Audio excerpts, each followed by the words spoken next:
And Nia King says at 22, she's been mistaken for a student before at Eagles Landing High School in Henry County, but she's met the school resource officer involved here before, and Ms. King made her aware she's a substitute teacher.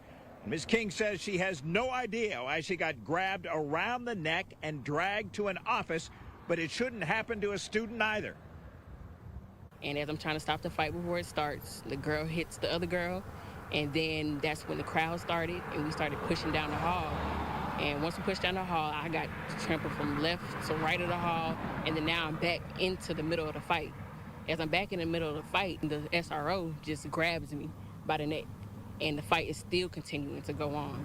And she dragged me all the way, ran me from the middle of the hall towards her office. Nia King says when a fight between two female students was brewing at Eagles Landing High School, where she's been a substitute teacher nearly every school day since September, she tried to talk them out of it. But once they actually started fighting, she backed away and never made physical contact with them. And yet she was the one grabbed around the neck by a school resource officer and dragged to her office by the neck. An incident apparently grabbed on a number of cell phones, though she's not sure just who posted or sent the videos and screenshots she or a family friend forwarded. Her office is not just a couple steps away. It's about a good 30 steps, and that's how far I was drugged. Her arm around your neck the whole time? Whole time. What'd that feel like? I couldn't breathe at one point.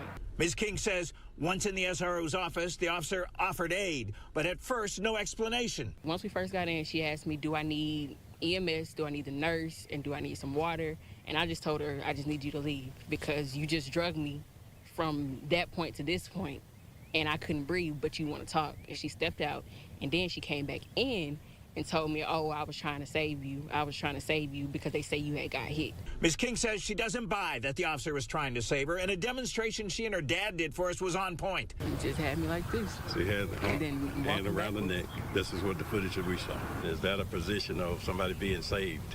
We're still in the process right now of obtaining, gathering information, reviewing, and to make sure a thorough investigation is done.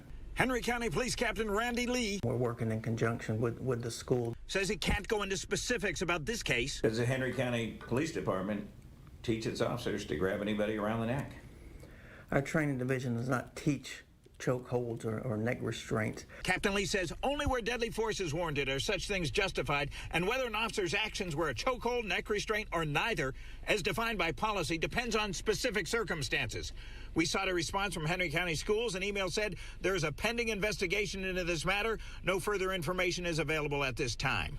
Ms. King says even if the officer mistook her for one of the combatants who wore a similar colored shirt, no one should be treated like that. No student, no teacher, anybody. And I've never had a problem with law enforcement up until this day, and it's very traumatic.